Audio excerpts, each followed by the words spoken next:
प्रिय विद्यार्थियों, नमस्कार। आज हम एक नया टॉपिक लेकर के आए हैं।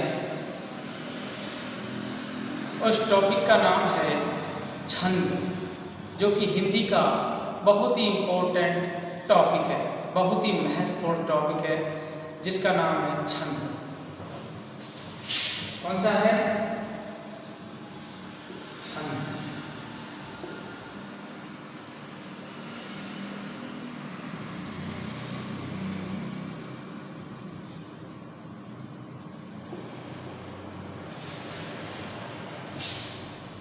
ये छंद है, और मैं ये बता देता हूँ कि छंद क्या होता है।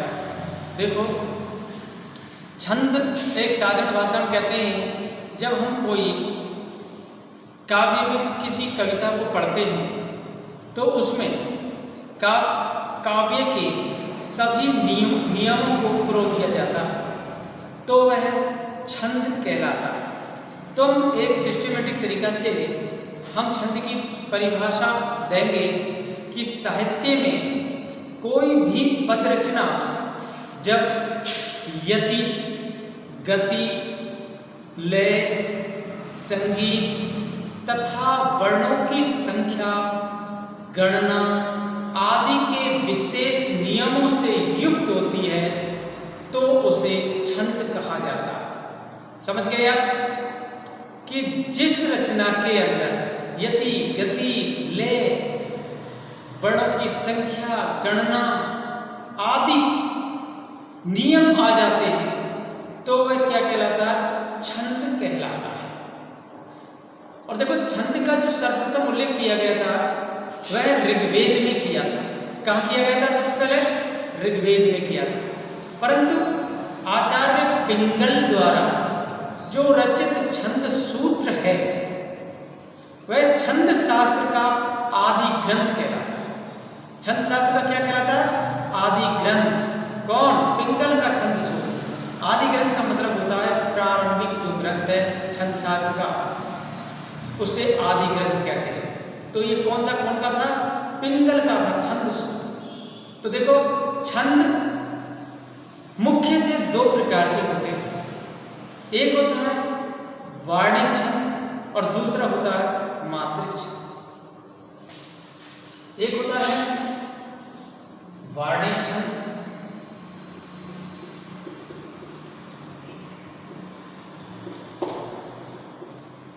और दूसरा कौन सा होता है? मात्रिक छंद।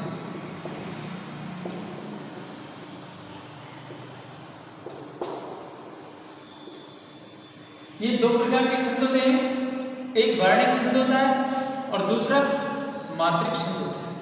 वार्णिक का मतलब जानते हैं? वह छंद जिसमें वर्णों की गणना करके मालूम किया जाता है वो वार्णिक छंद होता है। इसमें मात्राओं की गणना की जाती है मात्रिक छंद में। मात्रिक छंद में मात्रा की गणना की जाती है, वार्णिक छंद में वर्णों की गणना की जाती है। ये कहलाते हैं वार्णिक छंद और मात्रिक छंद। अब देखो, वार्णिक छंद है जो वे दो प्रकार के होते हैं। एक होता है साधारण छंद और दूसरा होता है दंडक छंद। देखो, वार्णिक छंद दो प्रकार के होते हैं, एक साधारण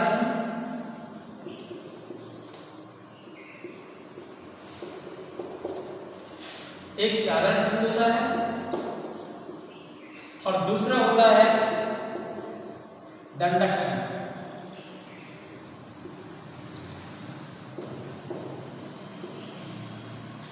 वार्णिक छंद में दो प्रकार हो गए, एक साधारण छंद हो गया और एक दंडक छंद हो गया। तो जो साधारण छंद है इसमें वर्णों की अगर गणना करेंगे तो 1 से 26 तक होंगे। वर्ण कितने होंगे? वर्णों की संख्या कितनी होगी इसमें? 1 से 26 तक वर्णों की संख्या।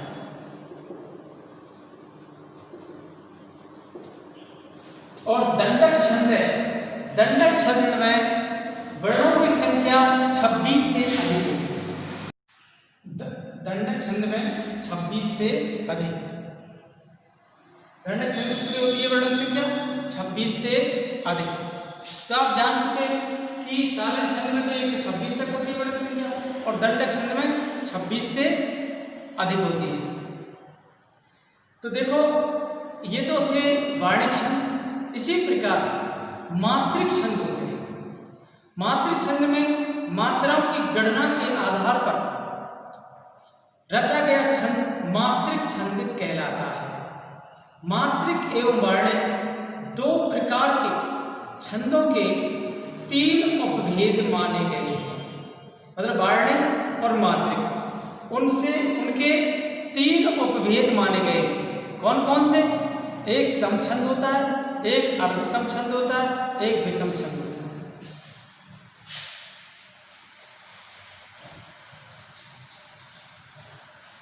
देखो इन दोनों के तीन उपभेद माने गए।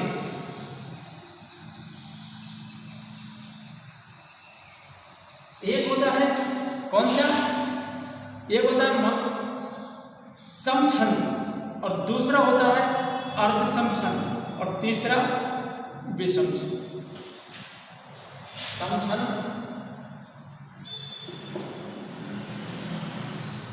अर्ध समछंद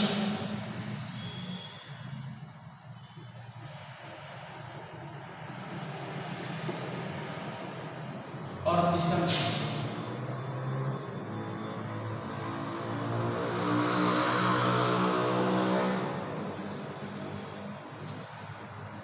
ये तीन प्रकार के हो गए, समछंद, अर्ध समछंद और विषम छंद। ये तीन भेद हुए किसके? वर्णिक छंद और मात्रिक छंदों के तीन भेद किए गए। कौन कौन से? समछंद, अर्ध समछंद और तीसरा कौन सा है? तीसरा है विषम छंद। तो ये तीन प्रकार के भेद किए गए हैं। देखो समछंद किसे कहते हैं? समछंद जिन छंदों के चरणों की, जिन छंदों के चारों चरणों की मात्राएं या वर्ण समान होते हैं वे समछंद कहलाते हैं। जिन छंदों के चारों चरणों की जो मात्रा है या वर्ण है वे समान होते हैं, इसलिए वे समछंद कहलाते हैं। चारों चरणों की जो मात्रा वर्ण समान होते हैं वे क्या कहलाते हैं? समछंद। जैसे चौपाई, चौपाई में 4 चरण होते हैं, चारों चरणों में क्या है? 16 मात्रा है। इस प्रकार ये समछंद कहलाएगा। तो आप समझिए समछंद। अर्ध समछंद जिन छंदों में प्रथम और तृतीय तथा द्वितीय और चतुर्थ चरणों की मात्राएं समान होती हैं वे अर्ध समछंद कहलाते हैं। जैसे दोहा, सोरठा आदि। अर्ध समछंद में आप समझिए प्रथम और तृतीय और द्वितीय और चतुर्थ चरणों की जो मात्राएं समान होती हैं। इसी प्रकार विषम छंद लेते हैं। विषम छंद, विषम छंद में जिन छंदों में 4 से अधिक चरण तथा वे एक समान न वे विषम छंद कहलाते हैं। 4 से अधिक चरण हो और एक समान नहीं होते वे क्या कहलाते हैं? विषम छंद। जैसे छप्पे और कुंडलियां, इनमें चारों चरण एक समान नहीं होते। अब आप समझ चुके समछंद क्या है, अर्ध समछंद क्या है और विषम छंद क्या है।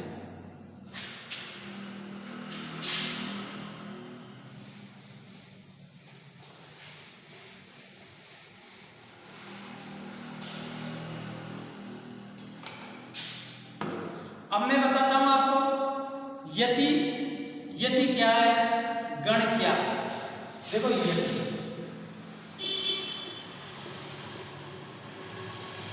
यति का वैसे एक साधारण अर्थ होता है विराम।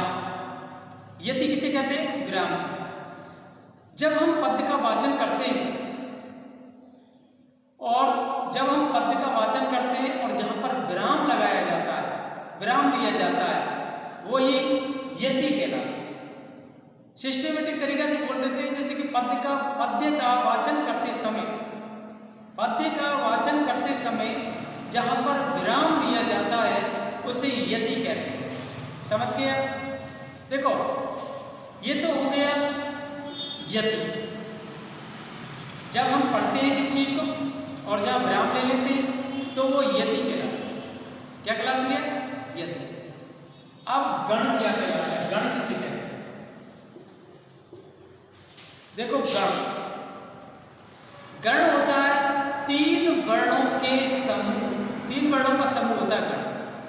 अर्थात तीन वर्णों के समूह को क्या कहते हैं? गण। गण 8 होते हैं। गण कितने होते हैं? 8। और गणों के रूप एवं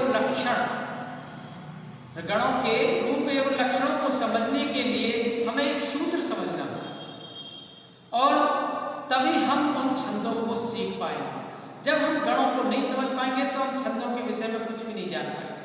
तो देखो एक सूत्र है, कौन सा है मैं आप सभी के लिए बता देता हूँ। छंदों का जो इंपॉर्टेंट सूत्र है वो है, देखो ये मा ता राज भान सलगा। यह माता राज भान सलगा।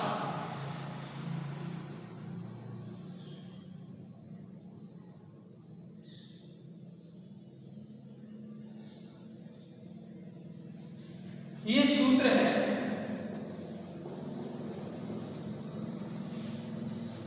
ये छंदों का एक महत्वपूर्ण सूत्र है। अगर इस सूत्र को आपने जान लिया तो छंद इसी के आधार पर होंगे। आप समझ जाएंगे, छंदों को समझ जाएंगे। तो देखो सबसे पहले बता दो ये क्या लिख रहा है? ये माता राज भान सलगा। तो इसमें पहले मैं बता देता हूं इनके नाम क्या है। ये का मतलब होता है यगण, मैं का मतलब मगण, ते का मतलब तगण, रे का मतलब रगण, जे का मतलब जगण, भे से बनता है भगण, ने से बनता है लगन और से बनता है सगण और ले का अर्थ लघु और गा का अर्थ गुरु। तो ये सूत्र के अंतर्गत आते हैं। तो देखो यहां हम इसको लिख लेते हैं यगण, मगण, तगण, रगण, जगण,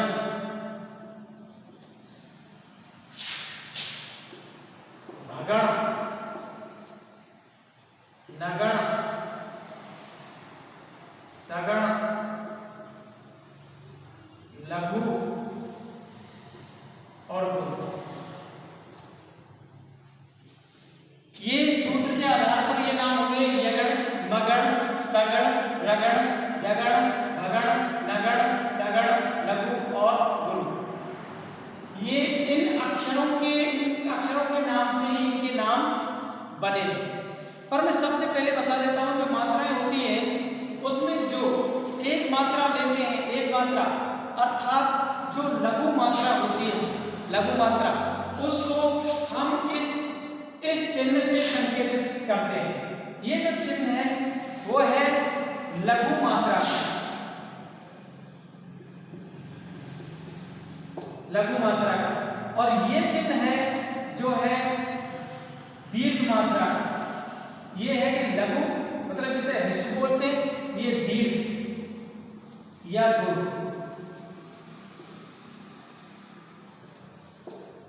ये लघु या ऋषि।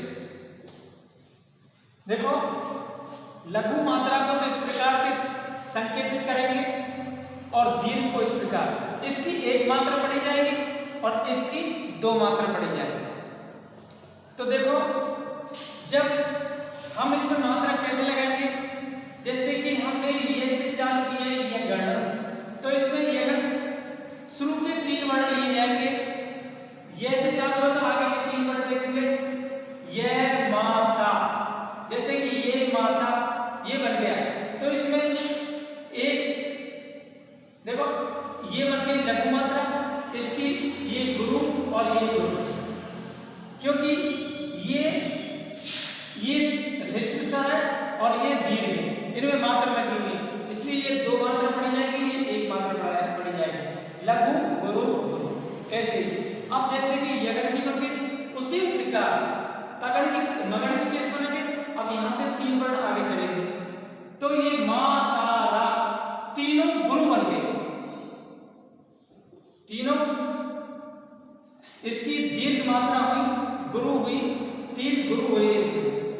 अब उसी प्रकार तगड़ ले लेते हैं तो तगड़ में आगे के 3 ले लेंगे तो तगड़ में आगे के 3 तारा, ये गुरु है, ये गुरु है और ये लघु है।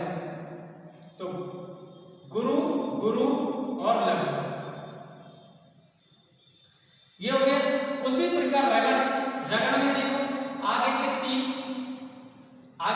राज भा, तो गुरु लघु गुरु, तो इसमें आएगा गुरु लघु गुरु। उसी प्रकार अब उसी प्रकार जगड़ में देखो लघु गुरु लघु, लघु गुरु लघु। अब ले लेते हैं भगड़, भगड़ में गुरु लघु गुरु लघु लघु, गुरु लघु लघु। नगड़, नगड़ में लघु लघु आ जाएंगे सभी, लघु लघु। सगड़ में लघु लघु गुरु। इसी प्रकार लघु और गुरु, लघु और गुरु, ये इनकी मात्रा लगेगी। तो इस प्रकार आप देखते जाना कि किस प्रकार मात्रा लगती है इसकी। ये ग्रुप है तो जो 2 मात्राएं होती हैं उसमें ऐसे चिन्ह अंकित कर देते हैं दीर्घ में, और लघु में ऐसा चिन्ह कर देते हैं। लघु का ये है और गुरु का ये है। तो इसी प्रकार अब हम चरण के विषय में बताएंगे। ये तो हो गई गण,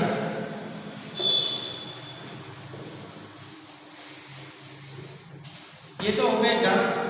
अब चरण,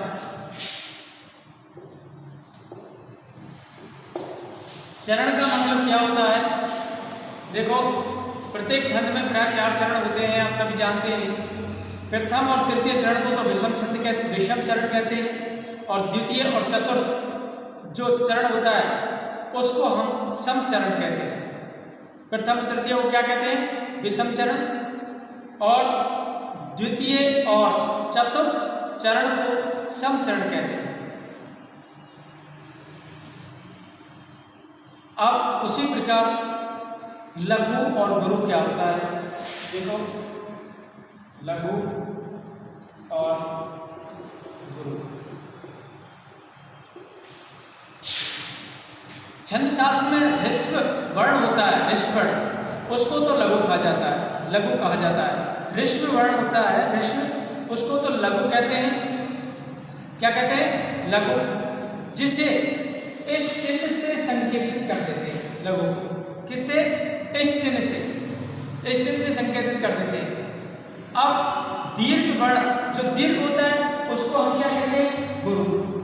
दीर्घ होता है उसको गुरु कहते हैं, जो इस चिन्ह से संकेतित करेंगे। इसको तो लघु को तो इससे करेंगे और गुरु को इससे संकेतित करेंगे, ये मैंने पहले ही बता दिया था। तो ये होते हैं क्या? लघु और गुरु।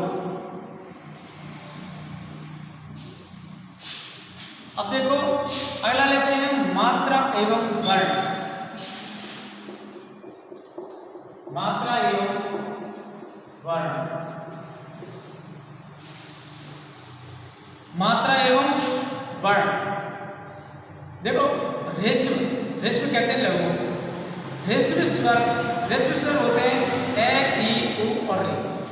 देखो जो ह्रस्व स्वर है, ह्रस्व को बोलते हैं लघु, और एक होता है जो दीर्घ होता है उसको बोलते हैं गुरु। ह्रस्व और दीर्घ ये 2 प्रकार के होते हैं। ह्रस्व किसे कहते हैं? लघु को, और दीर्घ किसे कहते हैं? गुरु को। तो इस ह्रस्व स्वर की जो वर्ण आते हैं ए, ई, उ और रे, ये तो ह्रस्व स्वर में आ जाते हैं ये वर्ण। और दीर्घ के ग्रुप में आते हैं आ, ई, उ ए आई ओ और आ। ये 4 वर्ण तो इसमें आ गए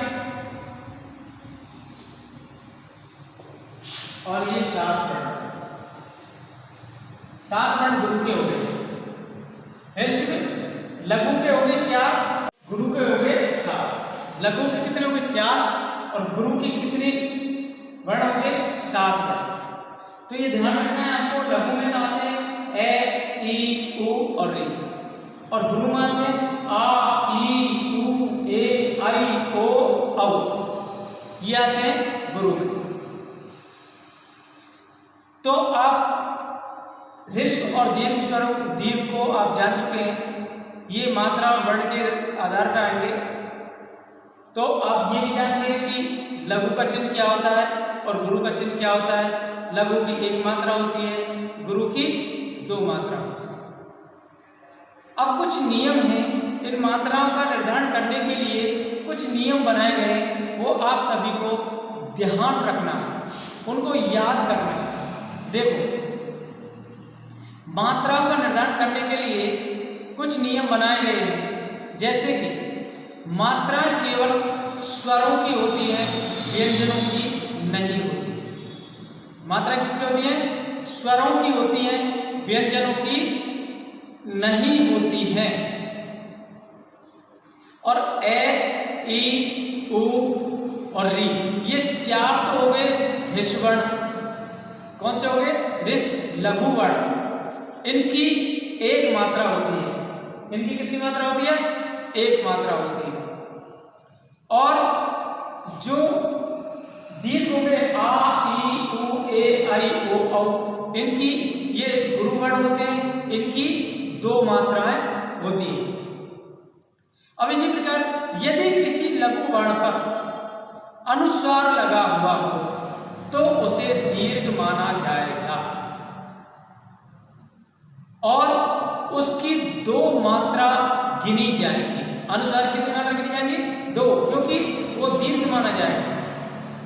देखो, अनुस्वार होता है जैसे ये चिन्ह अनुस्वार का, जब हम किसी उस पर ऊपर एक अनुस्वार रख देते हैं, जैसे कि ये अंग का चिन्ह, अंग बोलते हैं इस प्रकार, तो ये अनुस्वार है, इसकी 2 मात्रा लगेंगी, क्योंकि ये गुरु वर्ण है। कौन सा? गुरु वर्ण, अनुस्वार। अब जैसे कि हम उदाहरण लेते हैं, जैसे हंस है, हंस या तो इसकी जो मात्रा है ये गुरु लगेगी और ये लगेगी लघु। तो ये उसके ऊपर अनुस्वार रखा हुआ है, इसलिए ये गुरु कहलाएगी। 2 मात्रा आएंगी इस अनुस्वार हंस में, तो ये कहलाएगा गुरु वर्ण और ये कहलाएगा अनुस्वार वर्ण। अब यदि कोई वर्ण चंद्र बिंदु से युक्त हो तो उसे लघु वर्ण माना जाएगा। चंद्र बिंदु जानते हैं, इसी शब्द के ऊपर ऐसी लगी रहती है, ये चंद्र बिंदु होती है। कौन सी होती है? चंद्र बिंदु। तो इसको हम लघु मानेंगे, गुरु नहीं मान सकते। इसको क्या मानेंगे? लघु। यदि कोई वर्ण चंद्र बिंदु से युक्त हो तो उसे लघु वर्ण ही माना जाएगा। जैसे हंस लिखते हैं, जैसे एक शब्द लिखो हंस, ये चंद्र बिंदु है, इसलिए इसकी 1 ही मात्रा मानी जाएगी इसके लिए। और इस जो अनुसार वाला है, इसकी मानी गई 2 मात्रा, इसकी मानी जाएगी 1 मात्रा। ये चंद्र बिंदु है, इसलिए इसकी 1 ही मात्रा मानी जाएगी। इसी प्रकार यदि कोई वर्ण विसर्ग से युक्त है तो उसे गुरु वर्ण माना जाएगा। यदि कोई वर्ण विसर्ग से युक्त है तो उसे क्या माना जाएगा? गुरु वर्ण माना जाएगा। जैसे दुख में दु है, विसर्ग युक्त होने के कारण इसे गुरु माना जाता है। विसर्ग जानते हैं? विसर्ग, ये विसर्ग का चिन्ह। जैसे आप लिखेंगे दो, ये क्या है, ये विसर्ग जो दो और ख के बीच में जो लिखा बिंदी है दो, ये विसर्ग का चिन्ह है। ये गुरु में आया दु है, इसको बोलेंगे दु है, ख, दुख। तो ये क्या हो गया, ये विसर्ग। तो विसर्ग को क्या मानेंगे हम, गुरु मानेंगे। अब देखो संयुक्त व्यंजन होते हैं और हलंत व्यंजन होते हैं। हलंत कहते हैं जिसके नीचे संस्कृत का हलंत लगाया था, जैसे माँ के नीचे हलंत लगा दिया, ये हलंत। क्या है हलंत। तो संयुक्त वर्ण होते हैं, जैसे कि दो या दो से अधिक वर्ण मिल जाते हैं, जैसे ने और ते, ये दो संयुक्त वर्ण होंगे। और जैसे ये भी संयुक्त वर्ण है, कौन से, क्षे, त्रे, ये भी संयुक्त वर्ण है, श्रे, ये भी संयुक्त वर्ण है, और में, पे, ये भी संयुक्त वर्ण है। तो ये जो वर्ण है ये संयुक्त वर्ण आएंगे, ये हलंत वाले वर्ण में जो ये हलंत लगा हुआ। तो देखो संयुक्त व्यंजन हो या हलंत व्यंजन, तो संयुक्त व्यंजन या हलंत व्यंजन से पूर्व का जो वर्ण होता है वह गुरु माना जाए। संयुक्त व्यंजन और हलंत व्यंजन से पूर्व कोई वर्ण आता है तो क्या माना जाएगा, गुरु माना जाएगा, दीर्घ माना जाएगा। जैसे कि हम एक शब्द ले लेते हैं संतोष, क्या लेते हैं, एक शब्द हम संतोष।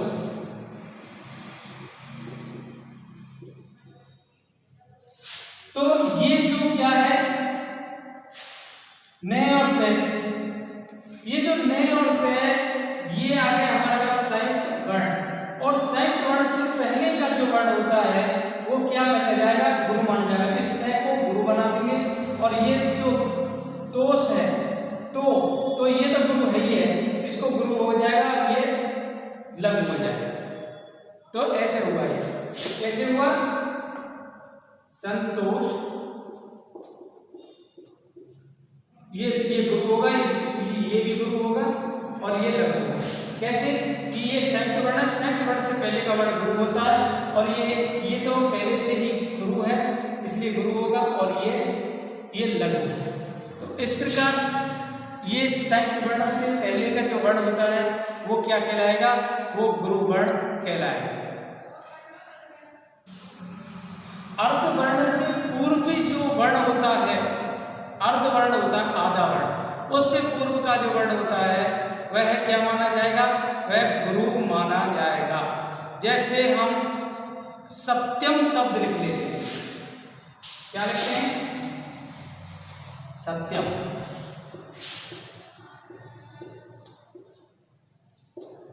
ये हलंत वाला वर्ण है। देखो ये जो अर्धवर्ण है इससे पहले का, या फिर दोनों को इसको संयुक्त मान लो, कैसे, तो इससे आधे वर्ण से पहले का जो वर्ण है वो गुरु हो जाएगा, ये लघु हो जाएगा। और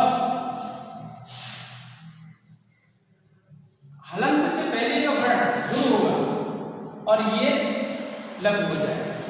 क्या होगा, इस प्रकार होगा, गुरु गुरु लघु, क्योंकि हलंत से पहले का वर्ण भी गुरु होता है और जो आधा वर्ण है उससे पहले का जो वर्ण होता है वह भी गुरु ही माना जाएगा।